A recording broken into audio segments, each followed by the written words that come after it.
Hello, my Bill 5000 Nation. How's everyone doing today? Hopefully, everyone's having a great day. If not, hope it gets better from here.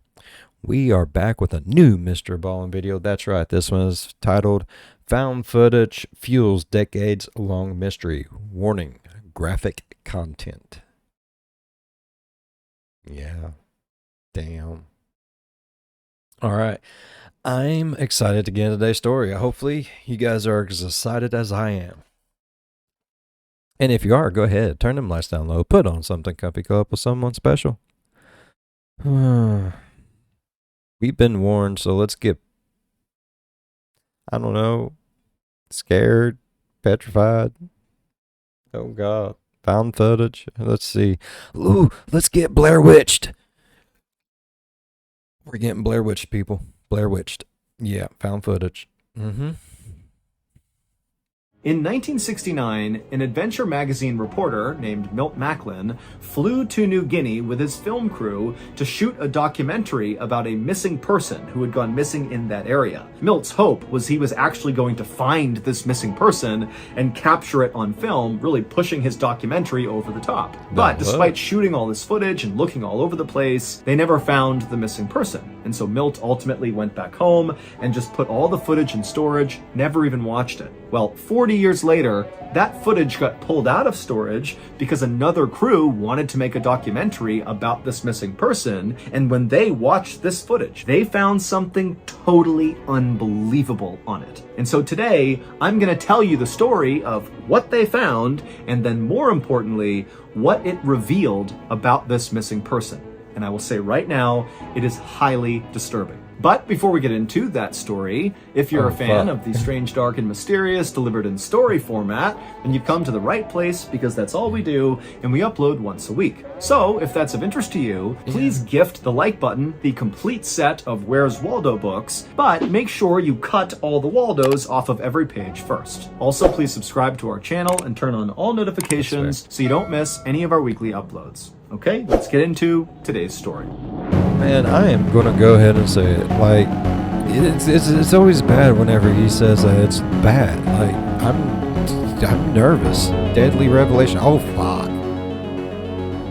On the morning of Saturday, November 18th, 1961, a 23-year-old man named Michael Rockefeller reached down and grabbed the pull cord that was connected to the outboard motor that was on the boat that Michael was riding in.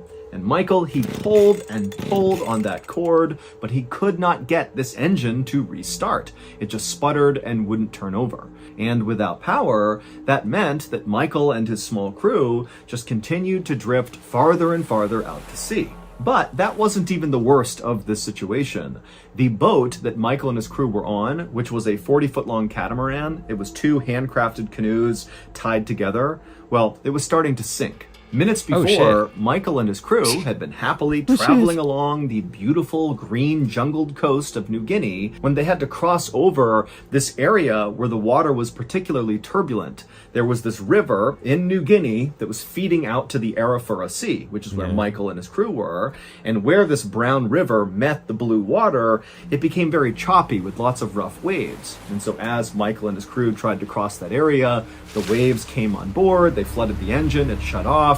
And then as more and more waves landed inside the boat began to sink. The reason why Michael and his crew were even out here and taking these chances to begin with is because Michael wanted to go see this tribe called the Asmats that lived in New Guinea, basically right past this area where this river was. They lived right on the coast. Michael was obsessed with the artwork that the Asmat. They look very angry. I don't know if I want to go and visit someone who looks that angry. Tribe created, in particular the very unique bis pole. These poles are created by the master carvers within the Asmat tribe. What they do is they take a single piece of wood and they etch it away until it looks like it's a bunch of men standing on each other's shoulders. Now, these bis poles are totally beautiful and intricate. That's fucking cool as shit, bro. And wonderful to look at, but the Asmat tribe doesn't make them for art.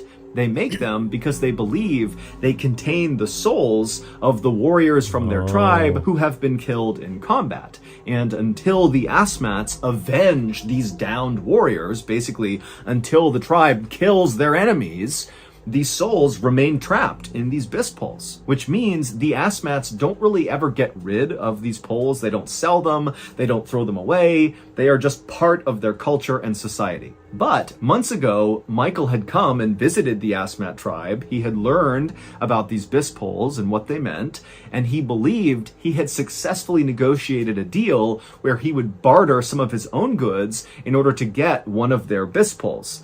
But even though Michael gave them all the things he had offered, they had not in return sent the bis pole. And so now Michael was coming back to hopefully be able to claim the bis pole and take it with him. But as Michael sat in his sinking catamaran, watching the muddy shores of New Guinea get farther and farther away as he drifted farther and farther out into the Arafura Sea, the last thing on his mind was the bis pole. He needed to figure out what they were going to do. Michael's crew consisted of 3 other people. There was a French anthropologist named Rene, and there were 2 teenagers who were actually Asmat guides, and their names were Simon and Leo. And so after Michael was unable to start the engine up, all 3 of them took their turn yanking on the cord, but they too could not get it to start. Finally, Simon and Leo spoke up, and they said to Michael and Rene that at this point they believed their only hope was abandoning the catamaran, jumping into the ocean, and swimming to shore, which for now was about a half mile away, but they were drifting so quickly out to sea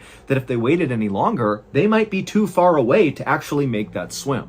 But Rene was not a good swimmer at all. And I mean, that if you have no other option, you're going to have to, whether you're not a good swimmer or not, but like, should took you some floaties.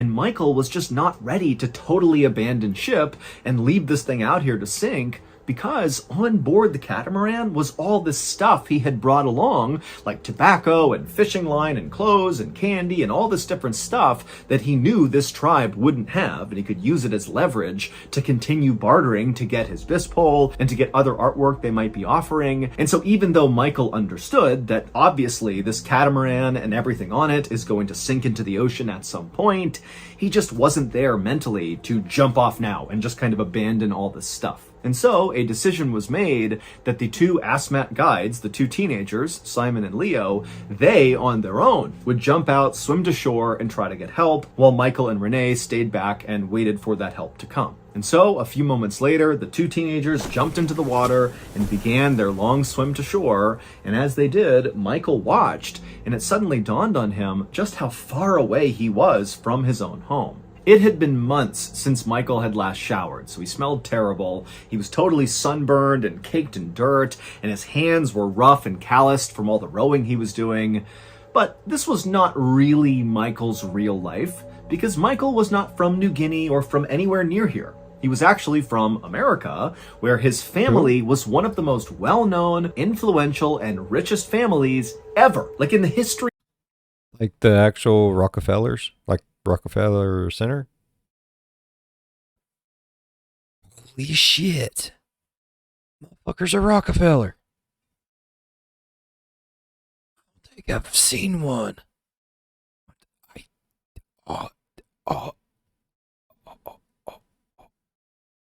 Touch your hair?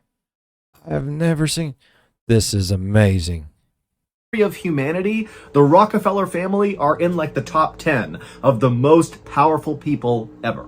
Michael's grandfather was the oil tycoon John D. Rockefeller, who at the time was literally the richest man in the world, and Michael's father, Nelson Rockefeller, was at the time the governor of New York and the future vice president of the United States. But despite having these unbelievable resources at his disposal, Michael was not compelled to kind of be a Rockefeller. Instead, he found his calling in the wilds of New Guinea. He had first come here 7 months earlier with a team of Harvard University filmmakers who were looking to document a very remote tribe. And Michael just fell in love with the adventure of this trip, even though on this trip, while they were filming a battle between this remote tribe and another tribe, Michael got shot accidentally in the shoulder with an arrow. So despite being wounded effectively in combat, Michael innocent bystanders. Even in what?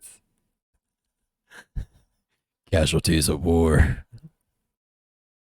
It's everywhere, people. It's fucking everywhere. Just loved being in New Guinea. In fact, Michael actually never told his family about getting shot in the shoulder with this arrow because he was worried if he told his family, the all-powerful Rockefeller family, they would respond by seeking out retribution against one of these tribes that had inadvertently harmed Michael Rockefeller. And so Michael was just very respectful and protective of the people he came in contact with in New Guinea. And in many ways, he viewed them as more like his people than his family. And so after the Harvard University filmmakers wrapped up their documentary and went back to America, Michael had stayed in New Guinea. And in the meantime, his father, Nelson Rockefeller, had opened up a museum back home in New York called the Museum of Primitive Art.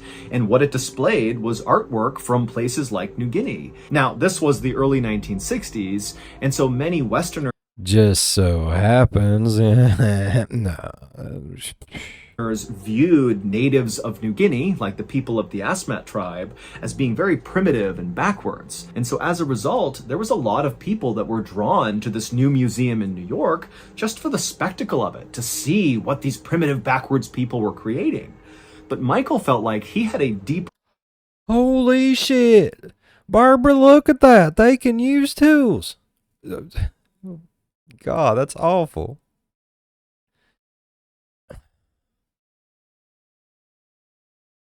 People?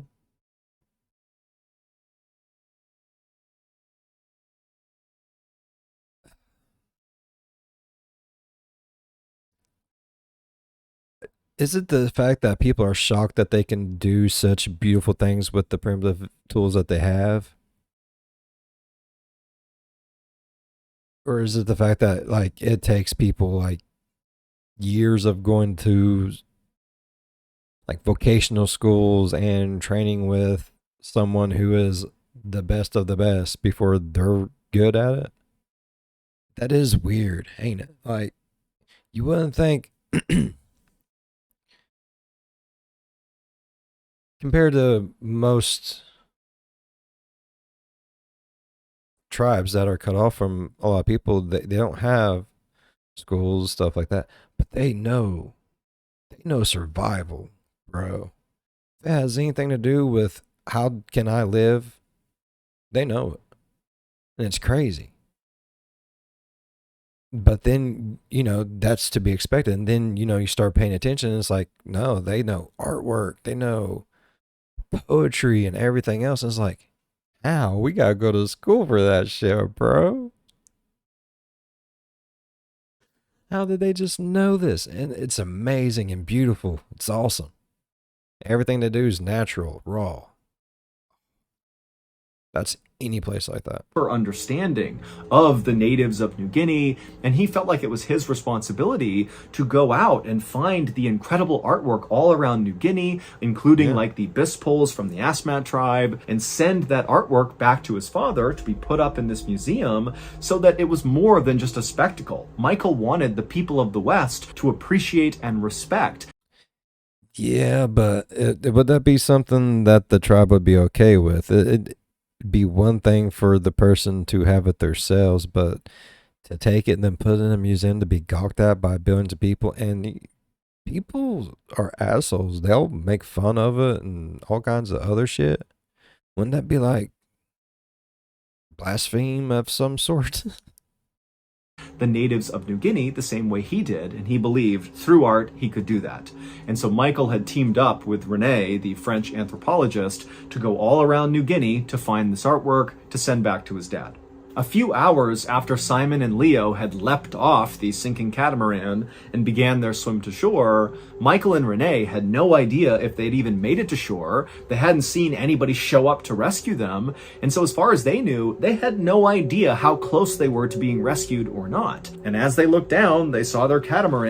Hope for the best, expect the worst type situation. We all have those. That's my life. Hope for the best, expect the worst. But honestly, I see where he's coming from. Like, he's trying to break away from his family stuff. He wants to be his own whatever, you know? And to him, this is his way of doing it. He's not ready to let go of that yet. Even if it means like letting go of a boat that is sinking. And was sinking lower and lower in the water. Oh, and so damn. at some point, Michael and Renee just grabbed buckets and began bailing the water out of the catamaran, which was totally useless. The water was coming in way too quickly, but they had nothing else to do, and so they're bailing the water out, and then a rogue wave comes through and flips the entire catamaran over, sending Michael and Renee into the sea. And so luckily, Michael and Renee were able to swim to the surface. They swam over to the now upturned catamaran, but there was an air pocket kind of trapped underneath it, and so it was staying afloat. And so Michael and Renee grabbed onto the catamaran, and Michael actually grabbed a gas canister that had come off the boat, and he attached it to his belt like a flotation device. And so he and Renee just kind of held on to this upturned catamaran. Michael was also supported by this gas canister, and they just continued to wait, hoping that Simon and Leo It's like something off of a really bad movie. had made it to shore and that help would be arriving soon.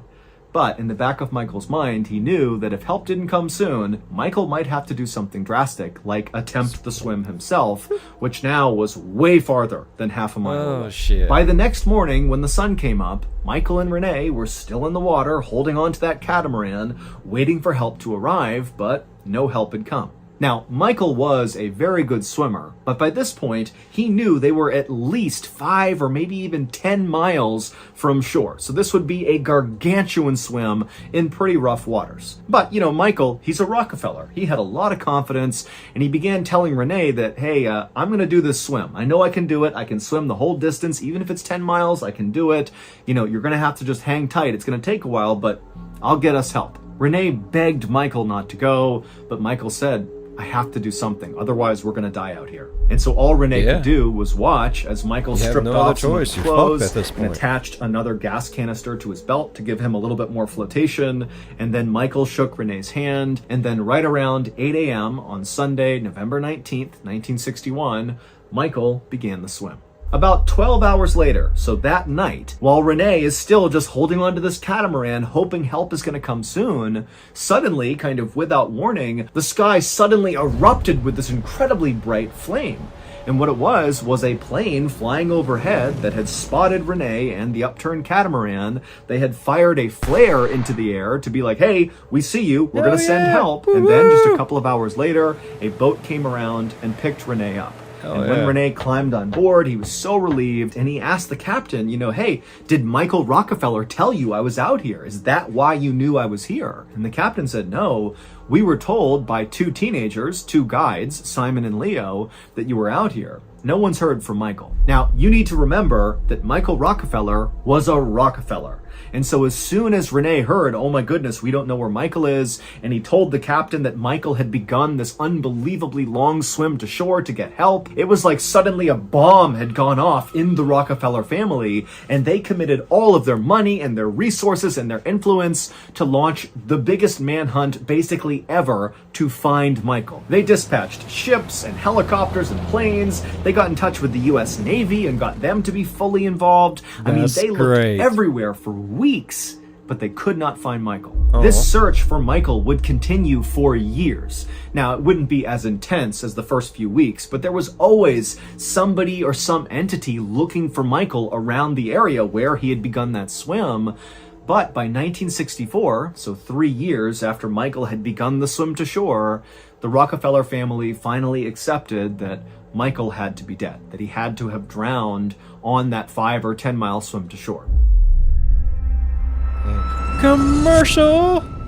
Yes, sir. For the last 60 years, I've been a hardcore whale mail enthusiast. Every morning I wake up and I break out my quill and parchment and I draft up the various messages I need to send to my team. And then after slapping those in my backpack, I dive into the ocean and I swim out until I encounter a whale, and then I jump on its back and I spend 45 minutes wrestling with it until I've secured my packages to its hefty trunk, and then I leap off that beast, wish it good luck, swim to shore, and wait for my mail to get delivered. But despite how Okay. glorious this shipping system Okay. sounds, unfortunately, in the past 6 decades, not one whale has understood it was my courier, and so as a result, all of my mail has gone undelivered. So, after 60 years, I finally decided to give up on whale mail and join the future and entrust all of my shipping needs to Stamps.com. For 25 years, Stamps.com has been helping businesses save time and money. With Stamps.com, all you need is a computer and a printer. They even send you a free scale, so you'll have everything you need to get started. Stamps.com automatically tells you your cheapest and fastest shipping options. Also, you get access to all the USPS and UPS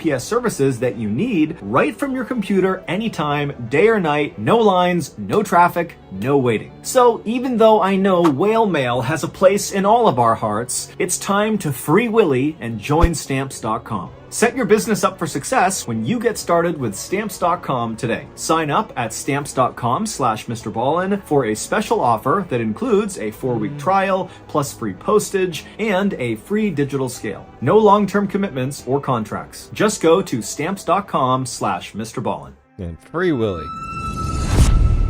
I'm a kid.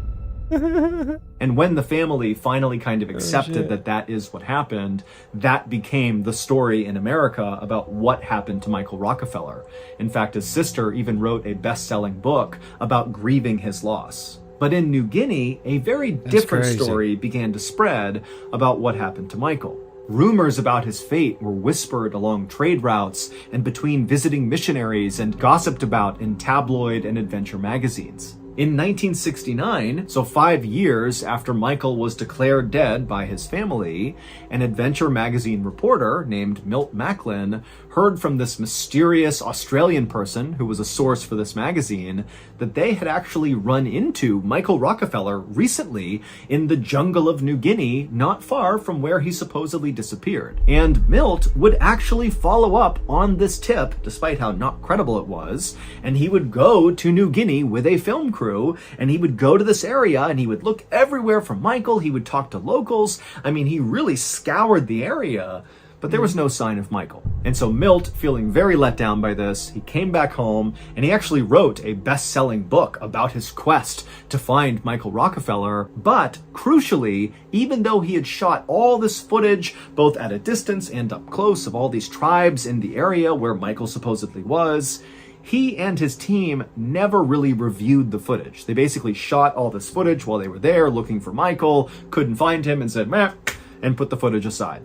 But 40 years later, another documentary film crew decided they were going to go to New Guinea and look for Michael, because there were still all these rumors floating around that Michael was alive and living in the jungles of New Guinea. And before they actually went to New Guinea to go looking for Michael, they uncovered this unwatched footage from Milt Macklin. So is it kind of like people seeing Elvis pumping gas in like Montana and shit? I'm just wondering. And they watched all of it, and they discovered something unbelievable. Amongst the hours and hours of footage, there is this brief shot taken from a distance where the film crew was shooting on land out towards the water, and you see this canoe come into frame. And it's full of Asmat tribe warriors. This is a war party, and they're making their way, presumably, into battle with some other tribe. But amongst these big, strong men is one man who totally stands out because he doesn't look like the other Asmat warriors. He is a naked, bearded white man who, again, even though the quality of the film was poor,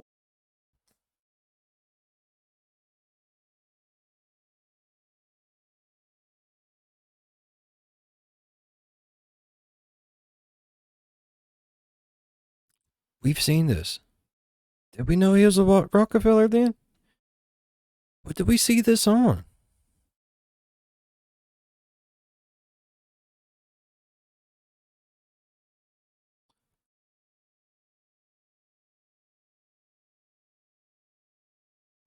Was it a MrBallen video?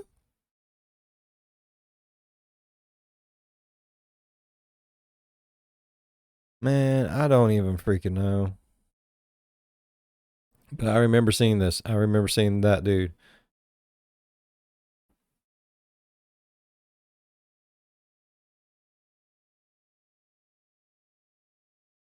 Um, Man, if you guys have better memories than I do, I will place money on that right here, right now. If y'all remember where we watched this at, let me know.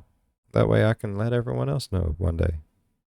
Just leave it in the comments. Just let everyone know. Scream it from the rooftops, people. Or he totally looked like Michael Rockefeller. And so as soon as word got out about this footage, very quickly rumors began to spread all around the world about how this heir to a billionaire's fortune had decided to turn away from his family and just live amongst the Asmat tribe as one of theirs. Now, again, we have no idea if that really was Michael Rockefeller. It could easily have been, a missionary or some other white person that happened to be in New Guinea, but the story was incredible, and so it spread everywhere. In 2012, so 4 years after this unwatched Milt Macklin footage came to light, and over 50 years since Michael Rockefeller actually went missing, a National Geographic journalist named Carl Hoffman, who had grown up totally fascinated by the mystery surrounding Michael Rockefeller, he decided that he would go to New Guinea and finally get to the bottom of what happened to Michael Rockefeller. And after Carl and his interpreter went to New Guinea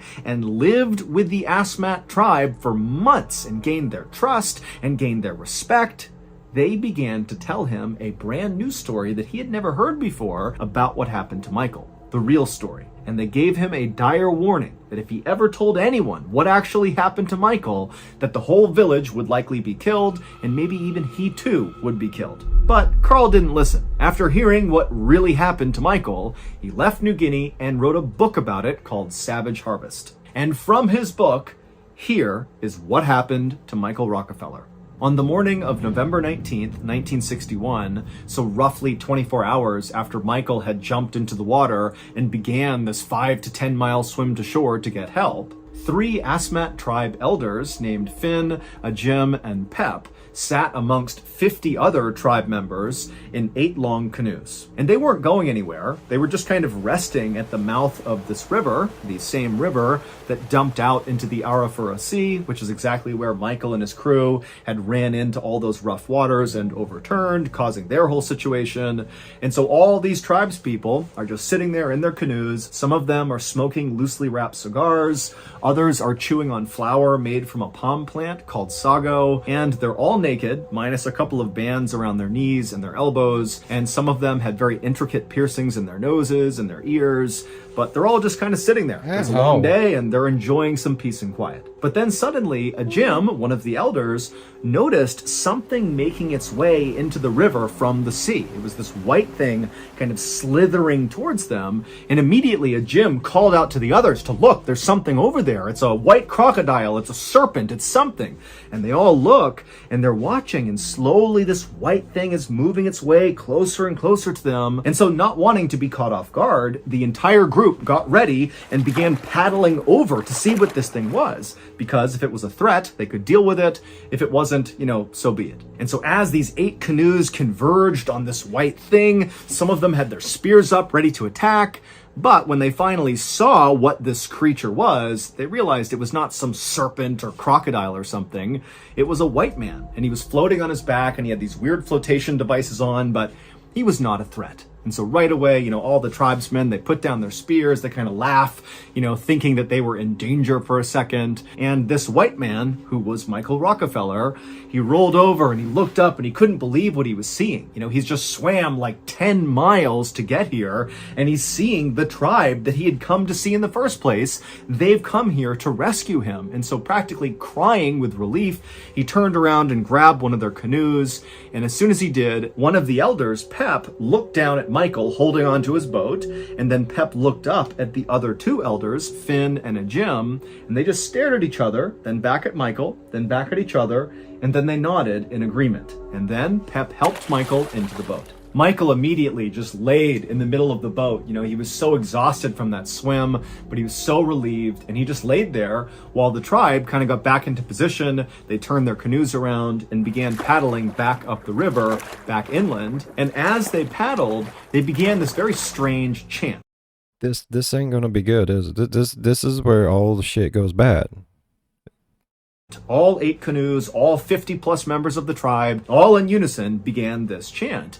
And Michael, he had studied the Now tastes good in the pot with some beef stock. Gonna cut some taters and put it in his bum. Do do do do do do. Gonna put some carrots in his mouth. Cover him up in some onions. Do do do do do. Throw him in the oven at 350. Bake on till the morning. Oh yeah, bake on till the morning. Was it something like that? Was it like a dinner song? Sure the fuck wasn't. Wheels on the bus go round and round. The Asmat tribe and felt like he knew a lot about their culture, but he had never heard this particular chant before. And so he was enchanted by it, and he tried to ask them, what does this mean? But they just completely ignored Michael and just continued to paddle and chant. And so Michael just laid there listening, getting carried along to safety, when all of a sudden the chanting stopped and the canoes turned and kind of made their way into this little inlet that led to a clearing right on the shore. And so Michael noticed they were slowing down, and so he kind of barely got up and looked over the edge of the canoe to see if they were at their village. But when he looked up, he saw there was no village in sight. It was just this clearing out on the shore. And right away, Michael's like, well, I hope we're going to the village soon, because I have to find someone who can get in touch with the authorities, who can then go and rescue Renee and hopefully find Simon and Leo as well. And so Michael began trying to ask the men in his canoe if they would help him, but there was, of course, a massive language barrier, and neither side really understood the other. And then at some point, one of the men from the Asmat tribe just began laughing at Michael. And when he did, the majority of the rest of the tribe looked over, saw what was going on, and they too began laughing at Michael. And so Michael had no idea what was going on. And then before he could do anything else, the entire tribe stopped laughing, and it was like in an instant, they were back into that rhythmic chanting as they slowly began making their way out of their canoes, making their way onto shore. And so Michael began to sense that something was wrong, and instead of getting out of the canoe with the rest of the tribe, he kind of instinctively laid back down on the canoe, almost like he was trying to get away from them. And when he did that, the tribesman who had first laughed at Michael, he stood right over Michael as he's doing this chant, and he smiled at Michael, and then he raised his spear and he drove it into Michael's side. And the second he did that, other members of the tribe raised these horns they were carrying and began blasting into their horns. And so Michael, he's screaming out in pain, but he's got no strength to defend himself. And so he kind of like rolled over onto the other side on this canoe, kind of trying to protect himself. And when he did that, the guy just lifted his spear again with a big smile on his face and drove it into Michael's other side. After the man pulled the spear out, Michael, who's in horrible pain, managed, perhaps with his adrenaline, to pull himself up and over the side of the canoe. So he kind of fell out onto the mud, and he tried to stand up to get away from them, but there was nowhere he could go. And so as he's kind of fumbling in the mud, two of the tribesmen walked up behind him, grabbed him under the arms, and they began carrying him across the clearing towards the jungle. And as they walked, that rhythmic chanting continued, and periodically Michael would hear someone blast on their horn. And so Michael was dragged across the shoreline into the jungle, and then finally to another clearing in the jungle, not anywhere. What the hell are they doing? What's going on? We only got 4 minutes left. Oh, God. And he said the end of it was going to be, oh, God, we're going to be so fucked, people. Why do we do this? Near their village. Why? And Michael was positioned in the middle of this clearing and put on his knees. And so Michael, he's kind of guarding his sides with his arms. He's incredibly weak. He's on his knees. The tribe kind of formed a circle around him, and they're continuing this chant. And then at some point, one of the tribesmen walked up to Michael, grabbed his head and pushed it forward, exposing the back of his neck. And then another tribe member walked in, and again, the whole time, this chanting is going on, horns are being blown, and this other tribesman comes up and he raises an axe and he brings it down on the back of Michael's neck. It would turn out the Asmat tribe knew who Michael was. They remembered him from his visit several months earlier when he had attempted to barter for their bis poles. And they had been totally offended that this rich white man had shown up and thought he could just buy one of their sacred artifacts like it was some trinket to be put on display in a museum. And so they had held on to a deep hatred for him. That was why they didn't send their bis pole to him. they weren't going to give it to him. But when Michael had kind of magically floated into their river, and suddenly the Asmat tribe has him sitting in their canoe, the three village elders, Finn, Ajim, and Pep, they all just kind of looked at each other and nodded in agreement that they were going to ritualistically kill Michael to avenge the deaths of many of their fallen warriors that those bispoles apparently contained the souls of, because many of their warriors had been killed by white men in the past, and so Michael was going to be their way to avenge their souls. And so that chant that Michael heard them all saying, that was the chant they did when they performed this execution ritual. Except they didn't just kill Michael. After one of those tribesmen brought the axe down on the back of Michael's neck, another tribesman walked up and grabbed Michael's hair, pulled his head back, and used a knife to slash at his throat to actually remove his head. And then after his head was removed, again with all the chanting continuing in this circle the whole time, members of the tribe came up and began cutting Michael's body absolutely to pieces, separating his organs and his flesh and his bones into different piles, and then very quickly they got a fire going and cooked and ate Michael. And of all the parts of his body that were eaten, his brain was apparently the most important, and so only Finn, Ajim, and Pep, the three elders, were allowed to eat the brain. And then finally, after they had finished eating and took all the remaining meat that had not been consumed, and they put it into their pouches to eat later, Finn, one of the elders, took Michael's skull, and he would bring it back to the village, and he would cover it in banana leaves, and he would paint it, and treat it like a trophy. A few days later, when that huge search party came through the area looking for Michael, the Asmat tribe knew they could never whisper a word about what happened to Michael, because if it got out, it's very likely that Westerners would want to retaliate against them. Oh, yeah. And so for decades and decades, their secret stayed safe until Carl Hoffman of the National Geographic heard the story and then wrote the book about it, Savage Harvest. But despite publishing this book and lots of people reading it, there was always some question about the credibility of the story, because remember, there's all this intrigue and mystery around Michael's story to begin with, and now we have this account coming from the Asmat tribe, and so no one really knew how legitimate it was. And so, to this day, the Rockefeller family, and generally speaking, authorities at large, still say that Michael Rockefeller drowned on his swim to shore trying to get help, and that's it. So that's going to do it. If you enjoyed, man, I hope that's what it was, but I have a feeling it was the worst of the ways to die. Not the good drowny way. It sounded like it was the awful stabby cutty slicey eaty burny way. Yeah. All right, I really enjoyed today's video though. That was a good one. Oh, I love it. He's just an amazing storyteller. He really is. Makes my job easy. All right. If y'all enjoyed today's video as much as I did, please go down there, hit that thumbs up. If, while you're down there, you want to go on over and hit the subscribe button, become part of the Bill 5000 Nation, go right on ahead. We do some crazy shit here. You'll want to subscribe. All right. As always, be good to one another. I'll see you in the next one. Bye-bye. Or Rockefeller. I've never seen one. It's like seeing $1 for the first time. You're just like,